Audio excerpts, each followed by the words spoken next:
자, 오늘 우리에게 주신 하나님의 말씀은 구약성경 270페이지입니다. 신명기 5장 16절에서 21절이고요.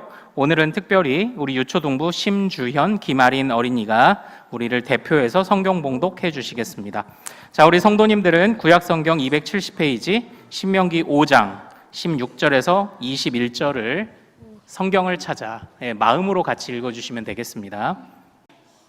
너는 내 하나님 여호와께서 명령한 대로 내 부모를 공경하라. 그리하면 내 하나님 여호와가 내게 준 땅에서 내 생명이 길고 복을 누리리라. 살인하지 말지니라. 간음하지 말지니라. 도둑질하지 말지니라. 내 이웃에 대하여 거짓 증거하지 말지니라. 내 이웃의 아내를 탐내지 말지니라. 내 이웃의 집이나 그의 밭이나 그의 남종이나 그의 여종이나 그의 소나 그의 낙이나 내 이웃의 모든 소유를 탐내지 말지니라. 아멘. 우리 박수하겠습니다. 우리 수고해준 두 친구들, 감사합니다. 자, 우리 선생님하고 자리로 들어가시면 되겠습니다. 자, 우리 두 친구들이 함께 읽어준 이 말씀을 통해서요. 자, 오늘 우리는 하나님의 가족입니다 라는 제목으로 은혜를 같이 나누도록 하겠습니다. 말씀 전하기에 잠시 앞서서 여러분들 주보를 보시면 오늘 우리 큰숲 가족 축제 이렇게 즐기실 수 있는, 어떻게 즐기시면 좋겠다 하고 안내서가 한 장 들어 있습니다. 네, 거기 한번 잠깐 좀 같이 보실까요? 네. 지금 그 외부 주차장과 그리고 1층 로비에 설치되어 있는 것을 간단하게 설명을 해 놓았는데요. 네. 셀프 포토존에서 우리 수고하셔서 또 예쁘게 만들어 주셨습니다. 그래서 셀프 포토존에서 가족 사진 같이 또 찍으시고 꽃치어묵과 옛날 가저로 그래도 또 입이 즐거워지는 시간 되기를 바랍니다. 그리고 우리 어린이들뿐만 아니라 우리 모든 어른들도, 우리 장년 세대들도 주차장에 잠깐 나가서 게임도 한번 해보시고 투호도 한번 던져보고 콩주머니도 한번 던져보고 하면은 푸짐하지는 않아도 소정의 선물을 충분히 준비되어 있으므로 소정의 선물들을 또 받으실 수가 있을 것입니다. 오늘 1층 카페에서 오늘부터 아이스크림이 제공됩니다. 자, 아이스크림이 제공됩니다. 네. 네. 그렇지, 너희들 좋아할 줄 알았어. 예. 목사님은 이가 시려서 못 먹어. 농담입니다. 자, 그리고 2부 예배 후에 우리 유치부, 우리 가정은 유치부실로 바로 모여주시면 좋겠습니다. 그래서 우리 유치부 친구들과 부모님들과 함께하는 꽃바구니 만들기 체험을 하고 그 자리에서 같이 식사를 나누신답니다. 우리 유치부 가정들은 참고해 주시기 바랍니다. 그리고 오후 2시에는 유치부실에서 인형극 공연이 있는데요. 이때는 누구나 가실 수 있습니다. 누구나 가셔서, 특히 우리 유초동부 친구들 많이 가셔서 인형극 같이 보시면 좋겠습니다. 그리고 가족축제는 오후 2시 30분까지 진행되고요. 그래서 오늘만 오후 예배를 30분 조금 정리할 수 있는 시간이 필요해서 30분 조금 오늘만 미루도록 하겠습니다. 오후 2시 반 되면 우리 남자 성도님들 오셔서 1층에 또 여러 정리하는 부분들을 좀 같이 도와주시면 감사하겠습니다. 좀 부탁을 드리겠습니다. 자, 나머지는 또 안내사항들 주보를 같이 참고해 주시면 감사하겠습니다. 자, 이제 오늘 말씀 같이 나눌게요. 자, 우리 어버이 주일이 되면 우리가 항상 즐겨 부르는 노래들이 있습니다. 어머니 마음, 어머님 은혜, 뭐 여러 가지 노래들이 있는데요. 대표적으로 이제 어버이날 노래 아시죠? 높고 높은 하늘이라, 이 노래 잘 아시죠? 근데 여러분, 이거 아십니까? 이 노래가 원래 찬송가라는 거를 아십니까? 예, 이 노래가 본래는 1953년도에 이북에 두고 온 어머님을 그리워하는 두 목사님들이 작사 작곡하신 어린이 찬송가였습니다. 그런데 이게 그래서 1절, 2절은 우리가 아는 그냥 그 노래 맞고요. 이게 교과서로 실릴 때 3절을 쏙 빼버린 거예요. 그럼 그 3절 빠진 3절이 뭐냐? 우리 첫 번째 화면을 볼까요? 네, 첫 번째 하면 같이 한번 읽어보겠습니다. 시작. 산이라도 바다라도 따를 수 없는 어머님의 큰 사랑, 거룩한 사랑, 날마다 주님 앞에 감사드리자 사랑의 어머님을 주신 은혜를. 우리 이거 같이 한번 불러볼까요? 산이라도 바다라도 따를 수 없는 어머님의 큰 사랑, 거룩한 사랑, 날마다 주님 앞에, 날마다 주님 앞에 감사드리자 사랑의 어머님을, 사랑의 어머님을 주신 은혜를. 아멘. 자, 우리 아버님들 서운해하지 마십시오. 다 포함되어 있습니다. 우리 부모님들 다 감사를 표현한 겁니다. 그래서 고 윤춘병 목사님이란 분이요, 이제 가사를 만드시고요, 박재훈 목사님이 이제 곡을 쓰셨습니다. 그런데 저는 이 찬양이 성경이 말하는 부모가 무엇인지를 참 잘 보여주는 그런 찬양이라는 그런 생각을 했습니다. 부모, 성경이 말하는 부모는 어떤 존재이고 어떤 모습일까요? 우선은 이 성경이 말하는 부모는요, 자, 우리가 오늘 배우는 말씀이 부모님을 공경하자잖아요. 예, 공경. 자, 우리 유초동부 친구들, 공경이 뭐예요? 공경. 이게 1부 때도 한음이가 존경하는 거다 이렇게 얘기했는데 또 승호가 똑같이 존경하다 이렇게 얘기를 했습니다. 예, 맞습니다. 예. 공경하다, 공손하게, 겸손하게 이렇게 받들다라는 이제 그런 뜻입니다. 오늘 우리는 이 말씀을 통해서 내 부모를 공경하라라는 말씀을 중심으로 십계명을 좀 간단히 살펴볼 텐데, 이제 첫 번째로 중요한 것은요, 왜 우리가 부모님을 공경해야 되느냐? 왜 공경해야 될까?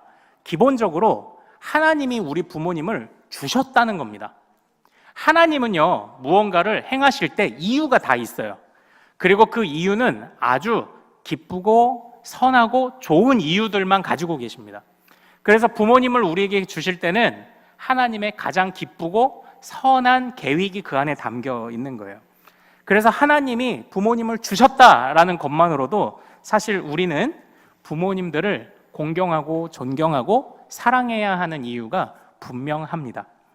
그러나 조금 더 특별히 생각을 해보면요, 이 성경이 말하는 부모님의 중요한 그 역할이자 또 부모님의 존재의 이유가 뭐냐? 같이 한번 따라해 볼까요? 부모는 하늘과 땅의 연결자이다. 네, 바로 이겁니다. 부모님은 하늘과 땅을 연결해 주시는 분이라는 거예요. 이게 무슨 의미일까요? 하늘과 땅을 연결해 주신다. 무슨 의미일까요? 누구니? 중력 누구니? 중력이라고 한 거야? 맞아? 중요. 부모님이 하늘과 땅을 연결해 주신다는 게 무슨 의미일까요? 예, 하나님이 있었구나. 네, 하나님이.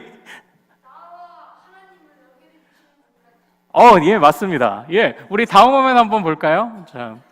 자, 십계명은요, 오늘날 우리들도 이 십계명의 의미가 있죠. 우리 믿는 자들의 행동이 어때야 되는지를 가르쳐 주는 것이 이 십계명입니다. 그런데 십계명은 크게 두 가지 파트로 나눠져 있죠. 첫 번째는 누구를 향한 사랑? 하나님을 향한 사랑. 두 번째는요, 이웃을 향한 사랑이에요. 그런데 하나님 사랑과 이웃 사랑의 그 중간에 어떤 계명이 있죠? 같이 녹색 글씨 읽어보죠. 시작. 5계명, 내 부모를 공경하라. 이게 있는 겁니다. 하나님을 섬기세요, 이웃을 섬기세요 라는 것에 그 시작점이, 그 분기점, 그 중간이 바로 부모를 공경하라라는 말씀이에요. 물론 단순하게 생각하면요, 우리가 태어나서 처음 만나는 우리 자녀들, 태어나서 처음 만나는 이웃이 누군가요? 네, 부모님이죠. 엄마 아빠입니다. 내가 가장 가까이 있는 엄마 아빠도 사랑하지 못하는데 어떻게 다른 이웃들을 사랑할 수 있겠어요? 그리고 또 우리 부모님들은요, 여러분들을 가치 있게 여겨요. 몇 달 전에 부모님들이 목사님하고 벌써 공부를 했어요. 가치 있게 여긴다. 세상은 여러분들을 너 모자래? 너 무슨 스펙 있어? 너 뭐야? 너 어떤 조건 가지고 있어? 판단하겠지만 부모님은 자녀들을 그냥 한없이 가치 있다 여겨요. 가격으로 따지지 않고 가치로 따진다고요. 그래서 부모님들을 향해서 우리가 감사해야 하는 이유도 있죠. 그런데 이 십계명도 그렇고 성경이 우리에게 주고 있는 바에서 가장 중요한 것은 두 가지로 꼽을 수 있겠습니다. 첫 번째는 생명을 전달하는 역할이 바로 부모에게 주어진 역할이라는 거예요. 그러니까 왜 우리가 부모에게 감사할까요? 자, 우리 유초동부만 같이 한번 따라해보죠. 유치부도 따라해도 좋습니다. 자, 부모님께 감사하자. 우리에게 생명을 주셨다. 네, 잘했어요. 바로 그거예요. 부모님이 우리에게 생명을 주셨기 때문에 우리가 부모님을 공경해야 합니다. 자, 그런데 한번 그럼 질문 드려볼게요. 부모님이 우리에게 생명을 주시긴 주셨는데 두 가지 생명을 주셨어요. 무슨 생명일까요? 네, 남성과 여성의 생명을 이제 우리에게 주셨다 이렇게 됐죠. 예, 잘했어. 네, 우리 승우. 그래요. 이 땅에 있는 생명과 영생. 예, 맞습니다. 우리가 호흡하듯이 이렇게 숨을 쉬고 사는 우리 몸의 생명도 주셨지만 부모님을 통해서 먼저 믿은 부모님을 통해서 우리에게 하나님의 영원한 생명, 영혼의 생명이 우리에게 전달되게 하셨다라는 거예요. 그래서 우리가 부모님께 감사해야 되는 거예요. 우리에게 생명을 전해주셨습니다. 우리에게 믿음의 생명을 전해주셨습니다. 그래서 우리가 감사해야 합니다. 그리고 두 번째 우리가 부모님께 감사하고 공경해야 하는 이유가 뭐냐? 자, 우리 오늘 본문 17절부터 21절까지를 한번 같이 읽어보죠. 17절부터 21절까지를 한번 같이 읽어보죠. 자, 17절부터 21절까지. 자, 같이 읽습니다. 시작. 살인하지 말지니라, 간음하지 말지니라, 도둑질하지 말지니라, 내 이웃에 대하여 거짓 증거하지 말지니라, 내 이웃의 아내를 탐내지 말지니라, 내 이웃의 집이나 그의 밭이나 그의 남종이나 그의 여종이나 그의 소나 그의 낙이나 내 이웃의 모든 소유를 탐내지 말지니라. 아멘. 아멘. 자, 여기에서 하나님이 하지 말라고 금하신 게 무엇이 있습니까? 자, 살인하면 안 돼요. 간음 안 돼요. 도둑질 안 되고 거짓 증거 안 되고, 자, 다른 사람의 아내를 탐해서도 안 되고, 종, 밭, 소, 나귀, 그리고 이웃의 모든 재산 소유를 탐내면 안 된다. 이렇게 되어 있습니다. 하지 말라고 하는 것이 많죠. 자, 이것이 우리 부모님을 하나님이 우리에게 허락하신 것과 어떻게 연결이 될까요? 자, 이거 하지 말라는 거죠. 그러니까 지금 이 하지 말라는 걸 다 묶어서 한마디로 한번 우리 정리해 볼까요? 뭘 하지 말라는 거예요? 죄를 짓지 말라는 거잖아요. 죄를 짓죠. 또 어떤 마음을 조심하라는 걸까요? 나쁜 마음. 예. 사람 생각이 똑같은가 봐요. 일부 때도 나쁜 마음 이렇게 이제 얘기를 했는데, 예. 맞아요. 맞은데 여기서 탐하다라는 것과 연결시켜서 나쁜 마음, 어떤 마음이 있을까? 탐하다. 탐하는 마음을 뭐라고 해요? 탐욕. 예. 그것도 맞네요. 탐심. 예. 탐심, 탐욕. 맞습니다. 자, 우리가 탐욕을 갖고 살지 말아라라는 것과 부모님을 우리에게 주신 것이 어떻게 연결이 될까요? 그리고 그게 왜 우리가 부모님께 감사해야 하고 공경해야 하는 이유가 될까요? 탐욕을 갖지 말아라, 죄 짓지 말아라, 왜 그렇게 명령하고 계신 걸까요? 물론 나쁜 거니까 하지 말라는 겁니다. 그런데 이거를 부모를 주셨다는 부모와 연결시켜 보십시오. 답은 바로 이것입니다. 부모가 너희를 책임질 테니 나가서 다른 데 기웃거리지 말라는 겁니다. 하나님이 너희에게 부모를 통해서 공급하실 것이니 너희가 다른 것을 탐하지 않아도 너는 살아갈 수 있다는 것을 지금 알려주고 계시는 겁니다. 더 나아가서는 제가 이제 이부는 조금 우리 어린 자녀들이 있어서 일부보다는 제가 조금 축약하겠습니다. 더 나아가서는 궁극적으로 하나님이 책임지실 것이니, 하나님이 너희 부모님을 책임지시는 것처럼 너희 부모님이 너희를 책임지실 거야. 그리고 나중에는 부모님도 너희도 모두 하늘 아버지께서 책임지실 것이니 나가서 탐심으로 살지 말아라. 왜 욕심부리며 사냐? 하나님이 책임지시는데. 왜 욕심부리며 사냐? 너희 부모님이 너희를 먹이고 입히고 너희들을 가르치고 할 텐데. 지금 그겁니다. 그 이야기입니다. 그러니까 하나님이 돌보시는 것을 이 땅에서 보여주시는 역할이 부모님이에요. 그래서 우리는 부모님을 통해서 살아가는 겁니다. 부모님이 나를 책임져 주셨기에 성장한 겁니다. 그래서 부모님께 감사해야 하는 것이죠. 그런데 우리는 한 가지 질문을 좀 던져볼 수 있습니다.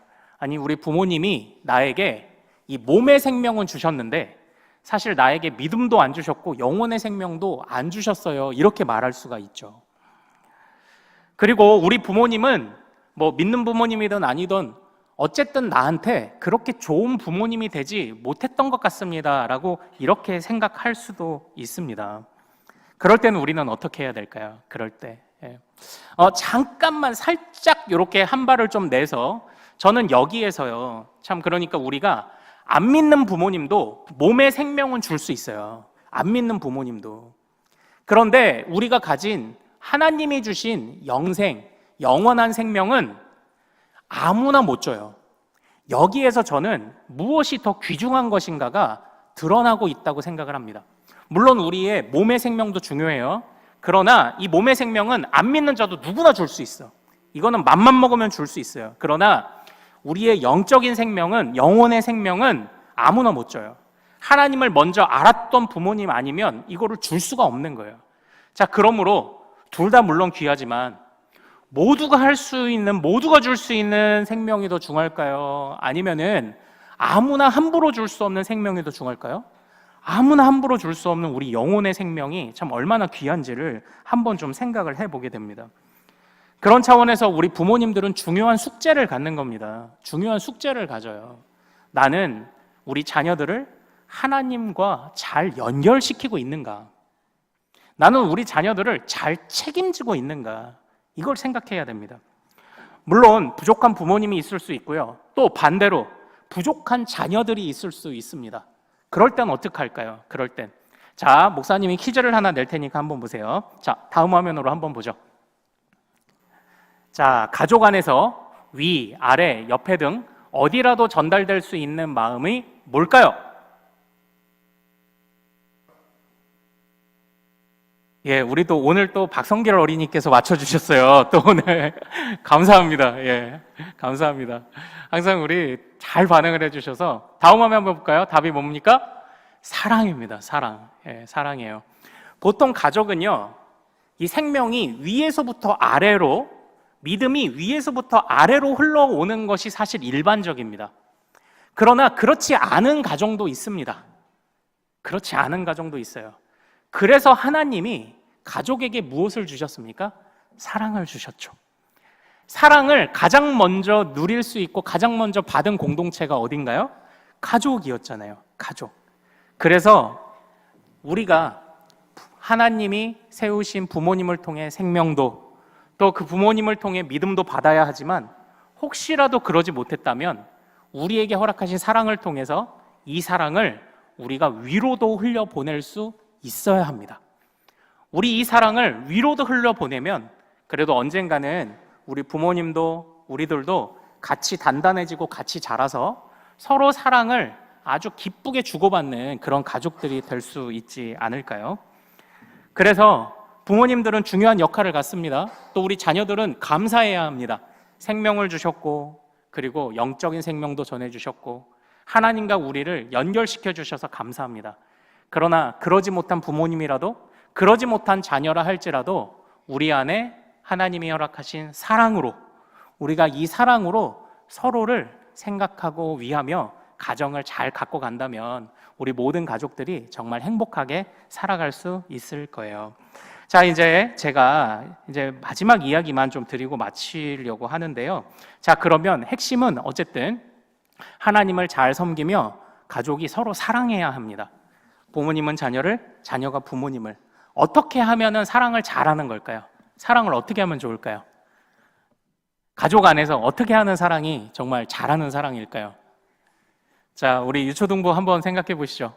가족 안에서 어떤 부모님이 참 좋은 부모이고 어떤 자녀가 참 좋은 자녀일까? 가족 안에서 사랑한다는 것은 어떤 뜻일까요? 제가 1부 때는 이제 우리 중고등부에게 그런 질문 해봤거든요. 엄마가 좋아, 아빠가 좋아. 이제 이런 것도 해봤는데 한번 해볼까? 승우야, 엄마가 좋아요, 아빠가 좋아요? 아, 예. 지혜로운 답이 나왔네요. 근데 제가 1부 때 이제 저희 첫째 아이가 1부 예배를 드렸는데 첫째 아이를 저희가 어떻게 훈련시켰는지를 보여드렸는데 제가 둘째 아이를 통해서 저희가 어떻게 훈련을 시켰는지를 한 번 더 보여드리겠습니다. 자, 우리 막내, 엄마가 좋아, 아빠가 좋아? 근데 이렇게 대답하는 거예요. 엄마도 좋고 아빠도 좋아요. 이렇게 대답하라고 어려서부터 이렇게 항상 이렇게 가르치는 겁니다. 자, 그런데 요건 이제 농담이었고, 이제 어쨌건 사랑을 어떻게 해야 될까? 사랑하자는 데는 이견이 없을 겁니다. 그래, 부모님께 감사하고 우리는 공경하자. 또 부모님은 책임을 다하자. 하나님이 나를 책임지시는 것처럼 우리의 책임을 다하자 할 수 있는데, 이것에 관해서는 이견 없는데 조금만 더 구체적으로 한번 생각해 보자고요. 어떻게 하면 사랑할 수 있을까? 이제 저희 그 막내 아이가 정말 어렸을 때 유치원 때에 그 유치원을 다녀와서 이제 저하고 제 아내에게 뜬금없이 이제 이런 질문을 한 적이 있어요. 엄마 아빠는 왜 결혼했어? 엄마 아빠는 왜 결혼했어? 이렇게 이제 한번 물었던 적이 있습니다. 엄마 아빠는 왜 결혼했어? 여러분이라면 어떻게 대답하실래요? 서로 사랑해서. 그렇지. 보통 사랑해서, 이게 여러분의 엄마 아빠나 사랑해서 그러지만 여러분의 할머니 할아버지는 어떻게 대답하냐면, 아유, 그냥 네 외할아버지하고 할아버지가 그냥 둘이 친구인데 내 의사와 상관없이 둘이 사돈 맺자 그러고 그냥 나를 저 집으로 밀어 넣었어. 나는 네 할아버지 얼굴 결혼식 날 봤다. 이제 이러실 수도 있어요. 근데 뭐 이렇게 결혼하실 수도 있고 사랑해서 결혼했다 이렇게도 말할 수 있습니다. 그런데 그때 제가 그 질문을 듣고 그때 무슨 마음인지 제가 뭐라고 대답을 했냐면 이렇게 대답을 했어요. 엄마 아빠는 왜 결혼했어? 그래서 제가 이렇게 대답했습니다. 우리 딸 만나려고 결혼했지. 이렇게 대답을 했어요. 예. 모르겠어요. 그때 그 말이 그냥 나왔어요. 그 말이 나왔어요. 근데 제가 이번 일주일 동안 그래, 자녀들은 부모를 공경하고 부모는 자녀를 위해 책임을 다하고 궁극적으로 함께 하나님을 향해 나아가고 하나님을 향한 서로의 연결자가 되고 사랑하고, 이게 이견은 없는데 어떻게 하면 사랑을 잘하는 걸까? 사랑을 잘한다는 건 그런 거더라고요. 저도 사실은 저희 첫째 아이, 둘째 아이 이런 아이가 또는 이런 우리 딸들이 몇 년, 몇 월, 며칠 날 태어날 줄 알고 결혼을 했겠습니까? 사랑을 해서 그냥 결혼을 했는데 이 사랑이라는 것은 뭐냐면 모든 초점이 나에게 있지 않아요. 상대방에게 있어요. 나에게는 이유가 있죠. 사랑해서 결혼한 건 그건 나의 이유예요. 그러나 그 이유와 상황을 상대를 중심으로 한번 걸러서 그 마음을 나누는 것이 사랑이더라는 거죠. 이해가 되십니까? 예? 우리가 사랑해서 결혼했지만 그렇게 묻는 아이 중심으로 우리 딸 만나려고 결혼했지, 이렇게 해보는 게 이게 사랑인 거예요. 사랑은 초점이 나에게 없어요. 초점이 상대방에게 있어요. 그래서 제가 하나 또 이제 예를 들어볼게요. 이제 이렇게 응용하시면 돼요. 어느 날 이제 남편이 직장에서 일을 하다가 몸이 안 좋아져서 조퇴를 하고 일찍 왔어요.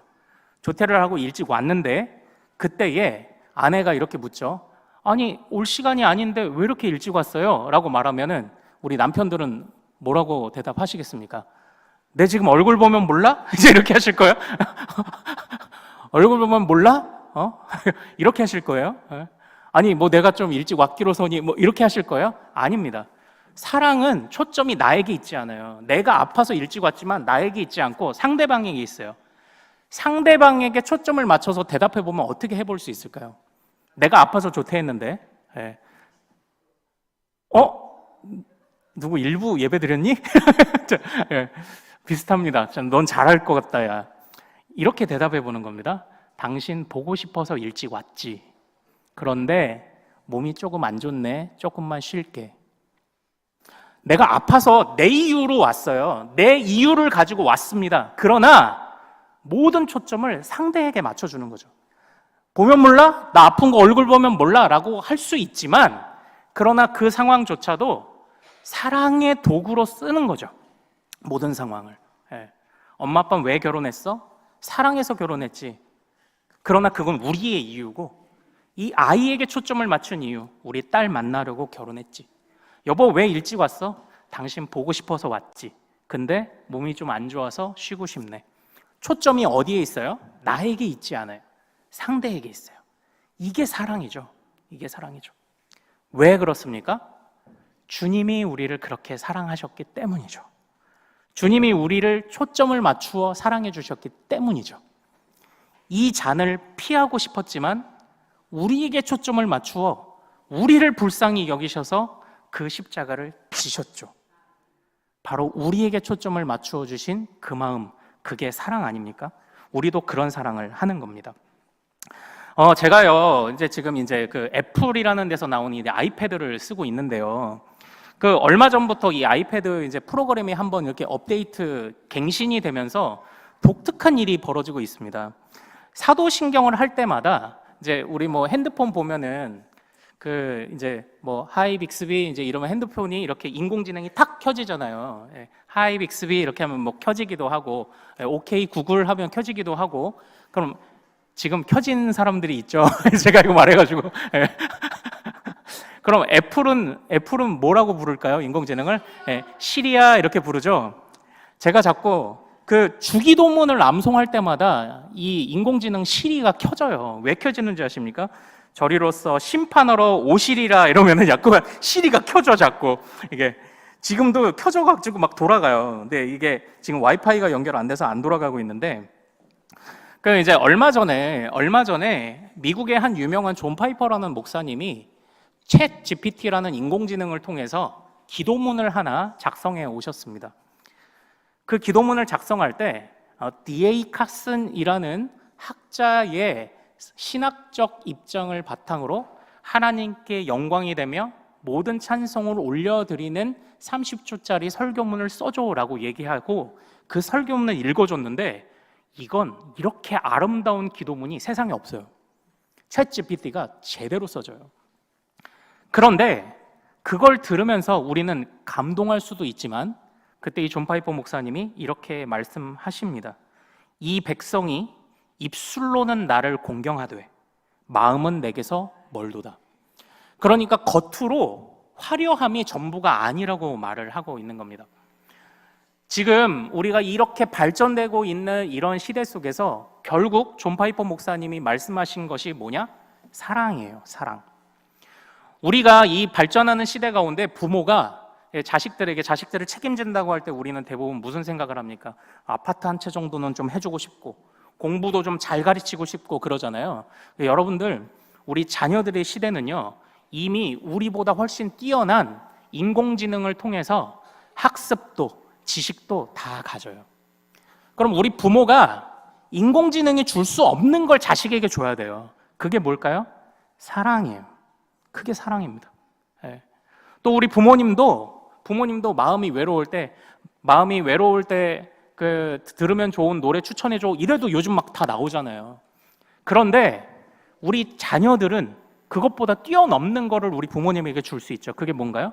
사랑이에요. 예. 우리 자녀들이 계속 부모님한테 찾아가서 노래 불러주고 그러지 않아도 전화 한 번, 부모님을 향한 그 손잡아드리고 표현 한 번, 거기에서 사랑이 전달된다고요. 예.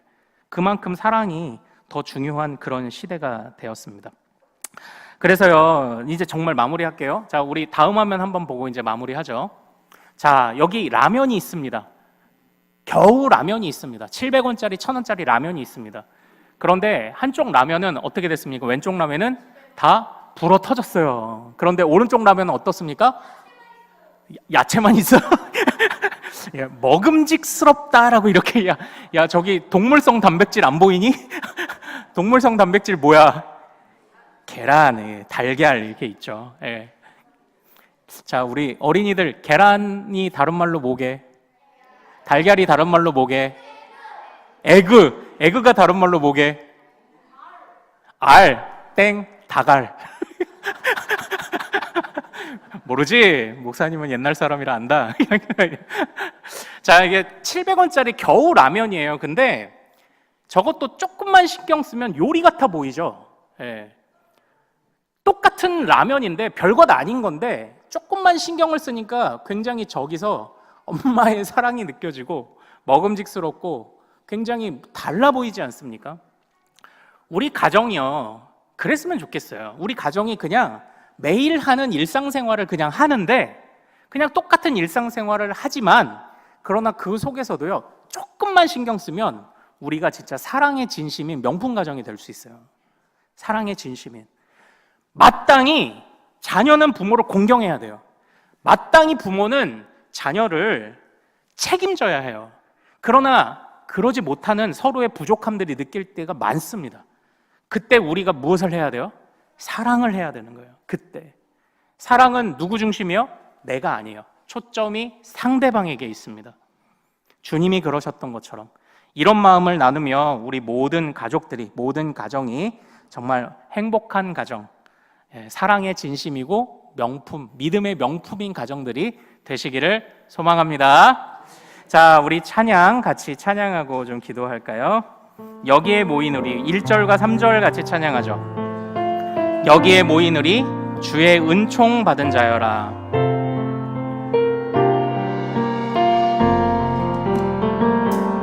여기에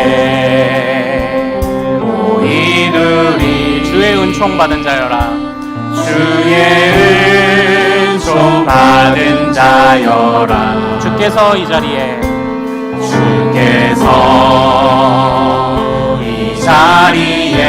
함께 계심을 믿노라.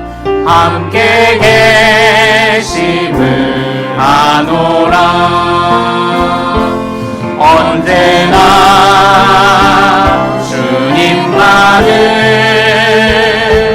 찬양하며 따라가리니 시험을 당할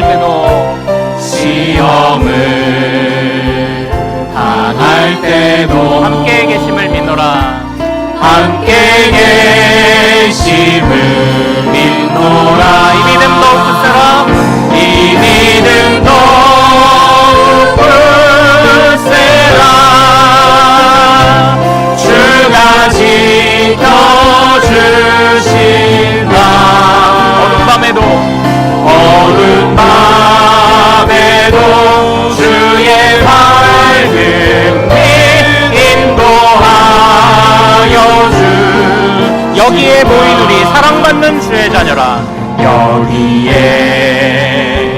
모인 우리 사랑받는 주의 자녀라. 주께서 뜻하신 바 우리 통해 펼치신다. 고통과 슬픔 중에 더욱 주님 의지하오니 어려움 이겨내고 주님 더욱 찬양하라. 이 믿음 더욱 굳세라. 이 믿음 더욱 굳세라. 주가 지켜주시